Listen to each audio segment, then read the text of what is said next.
Corinthians 9:19 through 23. Though I am free and belong to no man, I make myself a slave to everyone, to win as many as possible. To the Jew, I became like a Jew, to win the Jew. To those under the law, I became like one under the law, though I myself am not under the law, so as to win those under the law. It's a bit confusing in this passage. To those not having the law, I became like one not having the law, though I am not free from God's law, but am under Christ's law, so as to win those not having the law. To the weak I became weak, to win the weak. I have become all things to all men, so that by all possible means I might save some. I do all this for the sake of the gospel, that I may share in its blessings. Well, this week my wife and I watched, this last week my wife and I watched a movie about an officer by the name of Rick that met tragedy on Thanksgiving Day. He was successful in putting a criminal behind bars, and the criminal went to prison but developed cancer while he was in prison. The cancer got so bad he had to be hospitalized. There was no cure. He was dying. But while he was in the hospital, he escaped and came to the officer Rick's house on Thanksgiving Day. And when the officer came home from work, he met the criminal who had a gun in his hand, and his wife, of course, was also there. The criminal basically said to him, you know, you made my life miserable, and I'm going to die, and I want to make your life miserable, but you're going to live with pain for the rest of your life. And he was going to kill his wife, and then kill himself, as I interpret the movie. Well, the officer lunged at the criminal and tried to wrestle the gun out of his hand. He successfully did that, but not before 3 shots were fired. One into his kneecap, which shattered his kneecap. Another into the criminal's belly, which killed the criminal. And the third into his wife. He went over to his wife. His wife was still alive, but she was dying, and she said, I love you, but make sure that you tell our 9-year-old son that you love him. And then she died. The movie fast forwards 5 years to Thanksgiving Day. He's no longer a police officer. He has had trouble dealing with grief. In fact, the son that he was supposed to say, I love you to, shortly after his wife died, he gave the son up to be raised by his parents. And he never actually physically saw him face to face in those 5 years. Unable to cope with grief, he had a box with some memorable things that he remembered things by, and it had pictures of his wife and himself, and there was a Bible in there, and then a loaded gun. He drove to a place where he proposed to his wife and was about to kill himself. He was in his pickup at the time. But suddenly there was a knock on the window. And it was a woman who was carrying this luggage and dragging it, and she says, you know, it's Thanksgiving Day and I got to get into the city to see my family on Thanksgiving Day. My car broke down many miles ago, and I've been dragging this luggage for miles. Would you please give me a ride into the city? Well, Officer Rick reluctantly decided to do that. And as the movie progresses, this woman, by the way, her name is Grace, and the movie is called Saved by Grace, if you want to see the movie. She has a conversation with him in this long ride into the city. And she is able to share her faith with him in several different ways. And it really illustrates for us what we are doing in our training on being a witness, of how we can be a witness in several different ways. We have talked about being a witness by sharing our personal testimony. She did that in the movie as well, sharing her personal testimony. And we've developed the know-how on how to share our personal testimony. Last week I asked you to share at least one part of your story with an unbeliever this week, okay? And all you had to do was to share really the first part of your story. And the first part of your story was what your life was like before you came to Christ, okay?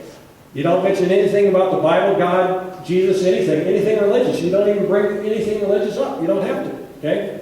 You just mention a part of your story. And so, to illustrate this, Kathy shared a couple weeks ago how she did this with a complete stranger, okay? So Kathy, can you share, can you come up here? Kathy's not here. Yes, you are.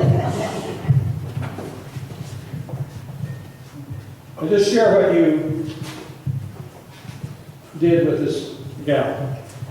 I went into Subway, and there was a gal there that had an unusual tattoo, and I felt really drawn to ask her if there was a reason for this unusual tattoo. And she stopped for a minute and was just like surprised I asked her, and she said, well, it means my life starting over because I used to be really depressed, and I decided to make some changes, and I started my life over. And I said, I was really depressed when I was younger, and I was suicidal. She goes, yeah. And I said, but when I asked Jesus to be the boss of my life, because there's not a lot of time when you're in Subway, because there's customers coming. And I said, well, when I asked Jesus to be the boss of my life, he took that away from me. I didn't feel suicidal anymore. I had a reason to live. And I said I still would get depressed, but I never went to that. I never felt that to that point. And she was like, oh, yeah. And then, of course, she got busy, so I couldn't talk to her anymore. But I did go back, because the whole time I thought, why did I give her a card? True Life got her a card. It totally completely slipped my mind. So I went back this week, and she was working with other people, because she had been alone that first day. And they were really busy. There was a line of people, and she had all these workers around her, and I'm like, there's no way. And so I just kept going. I did my shopping, and as I'm walking up to check out, I said, Lord, just give me an opportunity. And when I went back in there, the workers were way at the back, and she was up front washing her hands, and there was no customers. So I said, do you remember me? And she kind of looked at me and I go, we talked about how you had been depressed when you were younger, and I said, and I was depressed, and oh yeah, she says, I do. And I said, well, I want to give you this card. I said, now our church name's on there, but I really want you to look at the back, because I wasn't trying to promote our church. And even though that's a wonderful thing to do, don't get me wrong. And I said, on the back, there's a website that has some amazing videos. Just go on there and take a peek. Well, she was washing her hands. She says, oh, okay, just lay it down there. So I laid it on the counter there. And she didn't pick it up when she got done washing her hands. I don't know where that's going, and I figured the rest is all up to God. So I did my part. It's all up to Him now. So. Okay, thank you. So all it was, there was a common experience that she identified with. Depression, suicidal, okay? Common experience. Perfect part of telling your story. You didn't tell all your story, you just told one aspect of your story. One sentence of your story, right? Okay? And that's the thing, when we're sharing our story, we only share what is relatable to the person that we're sharing, okay? Where in a meeting like this, if you were to share your testimony, it might be, a lot more detailed and drawn out and stuff like that, so, but that's basically how you look for those opportunities and grab them, okay? Now, what about if you're with someone that you already know? That's a stranger, okay? Someone that you already know, you've known for a long time. You haven't really shared your testimony with them. How do you go about sharing your testimony with them without, in a way that they'll receive it? Not sounding like you're pushing it on them, or. So Jessica's going to share how she did this with a family member of hers. Hello. Probably about 2 weeks ago, we were laying in bed, and there's a knock at the door. And lo and behold, it was my mother and my little sister, which last I knew, my mom was in Florida. She had come up here to get my little sister, and they stopped by to say hi. Well, I haven't seen my little sister in probably 4 years. The last time that I did see her, it went really bad. We got into a really heated argument. It was not good. So she was kind of weary to be around me, And so this was our first meeting, and we hugged and said hello and everything, and we were sitting talking, and we were talking about our our children and our families, and she's going through a lot of struggles, and she's had some struggles with drug addiction. And I let her know, I said, well, I'm so glad that you're okay. I've been praying for you, and our church has been praying for you. And she says, for what? And I said, well, honey, I know how hard it is, to come back up to the same place and the same people, and, it's a big struggle. And so then our conversation turned more towards our children, and parenting is hard. And I was not a real great mom before I came to Christ. I yelled a lot, and it was hard on our whole family. And the Lord changed that about me. That was one of the first things He changed. So I told her about that, and how He had worked in me. And then we started talking about other things, and the conversation just kind of went, here and there. And later, I was taking her home. And she told me, because my mom had left and left Audra there, I offered, I said, if you'd like, I can take you home in a couple hours, if you'd like to stay and visit. And she did, which really surprised me. Well, in the car ride, she told me, she said, I really didn't want to do that. But I'm trying to change things in my life, and I'm trying to do things with other people in mind. And I said, that's really great. But don't get discouraged if people don't see the change in you immediately, or if they don't believe the change in you is real, because I've struggled, and I told her about how people that I've known that knew me before Christ and that know me now, some of them are still a little leery. Some of them are still kind of like, what is this for real? And I got the opportunity to share my full testimony with her through that conversation. And there's a couple things I wish I would have done differently. One thing is that, because she did tell me at one point that she had a lot of questions about the Lord. And I wish at that point I would have given her a True Life card. But I did later let her know about the website that was there, and that it has a lot of valuable videos to answer her questions. And after I shared, I got to actually share my entire testimony with her, which was really awesome. And afterwards, she told me, she says, I really feel like the Lord has been working in my life the last week. And I said, well, honey, then He has,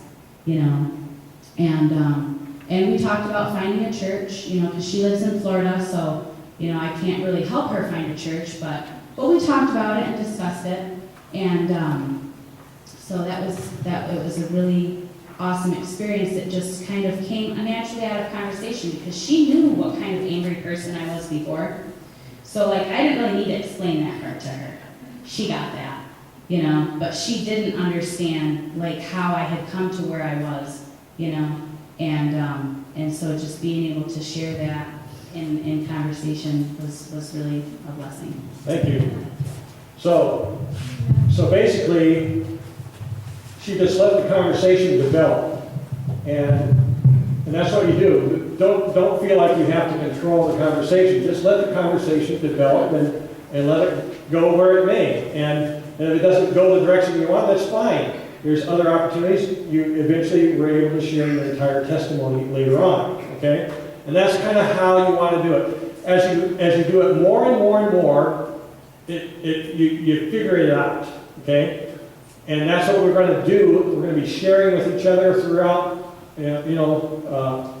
what's going on and how we're sharing our testimony and what we're doing, so that we can hear from each other and learn from each other, and maybe some things like you said, I should have done it this way or that way, okay? That way we can learn, okay? It's an ongoing process. So, the Apostle Paul says in the scripture that we read today, to the weak I become weak, that I might win the weak. I have become all things to all people, that by all means I might save some, or the idea is bring people to Christ, okay? Paul was concerned that he wanted to make sure that he was relatable. I have to be relatable to people without compromising my relationship with God. I know that was a little confusing on the scripture reading about that, but what he was saying in all that is, I want to be relatable, but I don't want to violate my relationship with God. Okay? And so we want to make sure that we're relatable to people, and that way we can be an effective witness. One way was to share our story. Okay? Any part of our story. There's another way that we can also be a witness. We can be a witness in our thanksgiving. The Bible says in 1 Timothy chapter 4 that if we give thanks for what we eat, then it's okay to eat it. This was written to Timothy, and he wrote it there because people in the Jewish culture, when they became a Christian, there was a question: do I still have to obey the dietary laws of the Old Testament? Okay? In other words, they wouldn't be able to come to the pig roast, or is it okay for me to eat pig now that I'm a believer? I'm no longer under the law, so the Apostle Paul was addressing that. He says, here's the principle. If you can give thanks to God for it, then eat it. Now, you kids, don't apply it this way. I can't give thanks to God for that broccoli, so I'm not going to eat it. Okay? Don't apply the scripture that way. All right? The point is, if you can't give thanks to God for this food because it's going to violate your conscience to eat it, then don't eat it. Now there is an underlying tradition that's in that scripture. He's assuming that people give thanks for their food before they eat it. Now when I was growing up, that's what our family did. We always thanked God as a family for the food. All right? And if that isn't your habit, you need to make it your habit. Make it a habit in your life to always thank God for the food that you're about to eat. What that does is that you're coming from God's perspective on things. You're looking at things from God's perspective. That what I have here is not because I put it on the table myself, but because God has given this food. He has provided this food. He's the one, if it didn't rain, if it didn't, there's all kinds of factors. God provides all that we have. We need to thank God for it. So, even when you're alone at home, and there's no one around, and you're putting together that bologna sandwich or whatever sandwich you have, make sure you thank God for that sandwich before you eat it. Okay? When you do that, okay, having that as a practice, you can use that as a witness. Now hear me. When you go out to eat, okay, my wife and I go out to eat. We don't go out to eat that often, but when we go out to eat, we always pray for our meal as a couple before we eat. If we're out with other Christians, we always pray with other Christians for the meal before we eat. Okay? That's what we do. You can use that as a witness. Okay? But be careful. You do not pray in order to be seen. Matthew chapter 6, verse 5 warns against that. We do not pray in order to be seen. That doesn't mean that we should always pray in secret so that we can't be seen. It has to do with the purpose that we're praying. If we're praying just so that we can be seen, then we're praying for the wrong reason. So, in your praying, you want to use it as a witness. Not for what people see in you, but what you can do for them. Here's what I think is a good practice that Dennis Nunn suggests, and I try to incorporate this, and I'm trying to incorporate this in my life, but I tried it out west when we did in Colorado, is that when you're out to eat at a restaurant, it's a sit-down restaurant, the waitress or the waiter comes, and they're about to serve the food. You can say this to them: we always give thanks for our food. Is there something that we can pray about for you? School, health, family? And you simply ask that question. The waitress that we talked to didn't have anything for us to pray about. She said, yeah, everything's going pretty good in my life, and God is good, that type of thing, so we had a brief conversation. Some people may say, no, there's nothing to pray about. Some people may have something to pray about.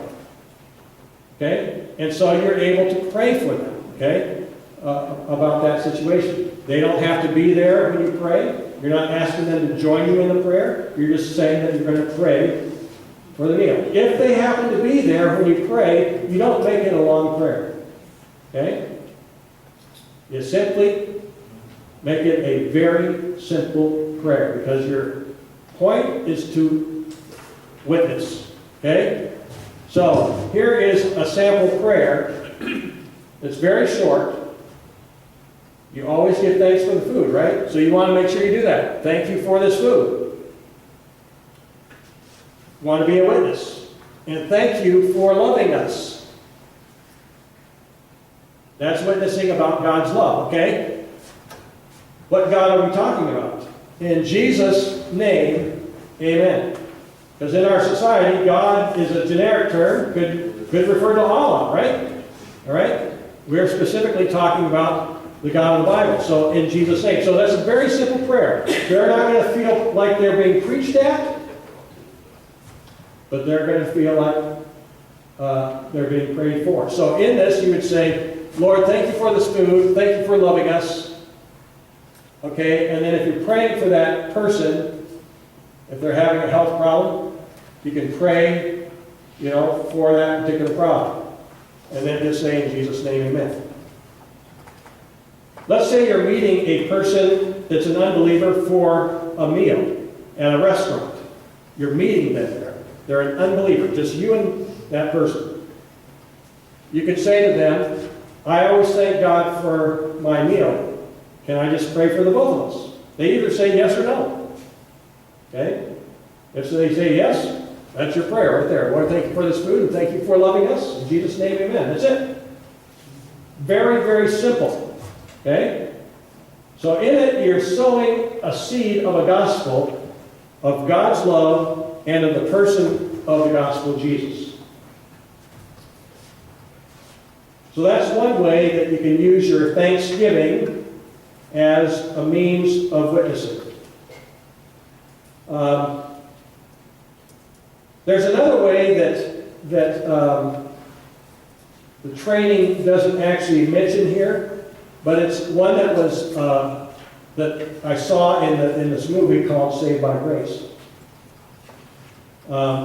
where if there is a person that is going through a crisis, or if they're sick or tragedy or something like that, you can ask, would you like me to pray with you?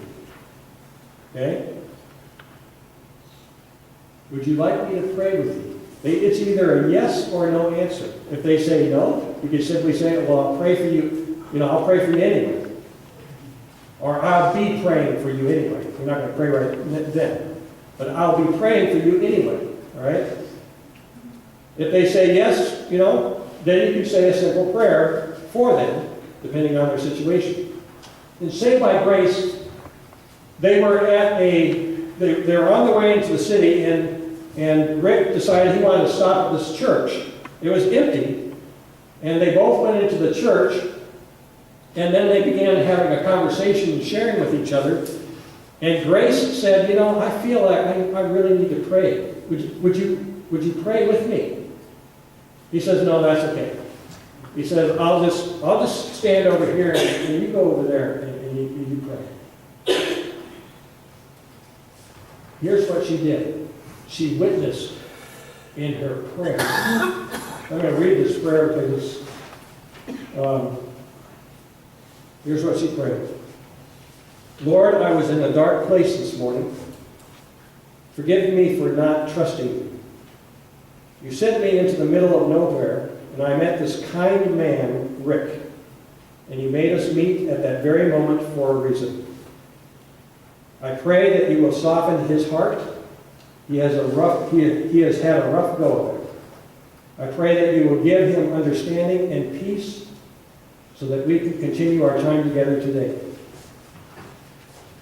Then, after she closed the prayer, she says, I hope you didn't mind me including you in the prayer. There were tears that were rolling down his cheeks. So, it was a simple prayer, but she was witnessing to him. It was a prayer that testified to him of God. Okay? So, you can do that with a person that's sick and saying, can I pray with you? They said, yes. You simply pray for God's healing in their life and that they will feel God's love in it. Include what you're praying for, include God's love, and then always end it in Jesus' name because you're talking about the person of the gospel. All right? We can witness not only with our testimony and with our thanksgiving, we can also witness with tracts. Tracts. Okay?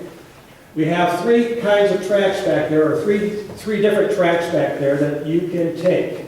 All right? One of them has to do with pets going to heaven. All right? Anybody that have a pet? They're pet lovers? That's one to give them to. If there's another one that has to do with golf. Okay? If you know anybody that likes golf, you can give them a tract like that. And then there's the eternal life tract, which basically explains the gospel in all the terms. So how you use those tracts are pretty simple, okay?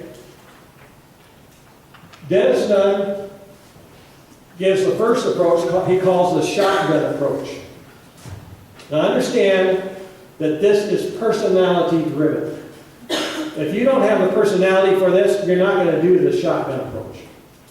This to me is for a person that's outgoing, okay? And probably more for the evangelist than really a witness. Dennis Nunn is an evangelist, okay? But he had three tracts. One was about Arnold Palmer, another about Michael Jordan, and another about Elvis Presley. And he went to a public place like an airport or a restaurant or a shopping mall or something, and he just stood there as people went by. He says, hey, do you like Arnold, Michael, or Elvis? Which one do you prefer? And they said, Elvis. Okay, here you go. Another person goes by and he asks the same question. Here you go. And he was just passing out tract after tract. Okay? That's what he did. He had fun doing it. Now, how many of those people really read those tracts, and how much impact did it make? Who knows? Okay? It's an impersonal approach, but you get the message out. I personally, that's not what I would do, okay? I want a personal touch. So this next approach is more of what I would do, and maybe more of what you would do. It would be the rifle approach, where you're targeting a certain person with a tract. Okay? Your intention is to give them a tract. So, in my case, one time after I shared my testimony with a person, I gave them an eternal life tract. And I said, here's something that you can read that explains what Jesus did for me, that he can do for you. And there's a phone number on the back. If you ever need to talk, you can call that number. And so you can do that. You can put your phone number on the back of the tract. So you can use it as a follow-up in sharing your personal testimony. Okay?